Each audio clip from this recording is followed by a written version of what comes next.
Hello guys, this is AD box here. आज मैं आपको एक बहुत ही अच्छी चीज़ दिखाने वाला हूँ जिससे आप मैनुअली आपकी पीसी के आप जो रैम है उसको एक्सपेंड कर सकते हैं और आपको कोई फिज़िकली रैम खरीदने की ज़रूरत नहीं है। सो फर्स्ट ऑफ ऑल आपको दिस पीसी में जाकर प्रॉपर्टीज में क्लिक करना है। प्रॉपर्टीज में जाने के बाद आपको यहाँ पर एडवांस सिस्टम सेटिंग्स नाम के एक टैब है, इस पर क्लिक करना है। सो ये एक बॉक्स आएगा, यहाँ पर आपको एडवांस पे क्लिक करने हैं।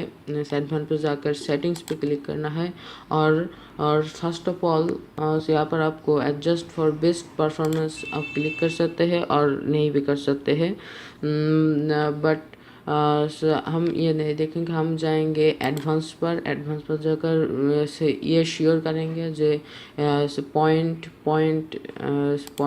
समटाइम पॉइंट बैकग्राउंड सर्विसेज पर होता है, बट ये उठाकर प्रोग्राम्स पे डालना होगा बिकॉज नहीं तो ये काम नहीं करेगा।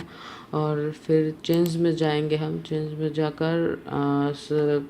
जाकर कोई भी एक हार्ड डिस्क हम चूज़ करेंगे और इसमें कस्टमाइज साइज पे क्लिक करके ये जो करेंटली एलोकेटेड से मेमोरी है इसमें ये टाइप करेंगे।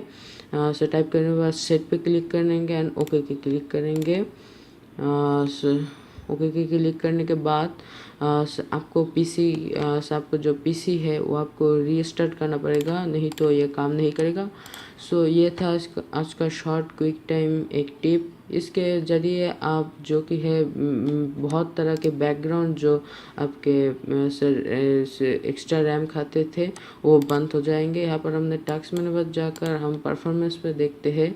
हमारी मेमोरी पर ये है हमारे कमिटेड 10.2 GB हमारा वर्चुअल रैम एंड ये है हमारा अवेलेबल रैम। सो इसमें भी 2.1 GB काम कर रहे हैं। सो ये बहुत ही अच्छी एक क्वालिटी है। तो थैंक यू दोस्तों, प्लीज़ लाइक एंड शेयर कीजिए और सब्सक्राइब करना मत भूलना। इस वीडियो को मैं लाइक करने के लिए बात को नहीं कह रहा, बट प्लीज़ सब्सक्राइब करिए। Thank you.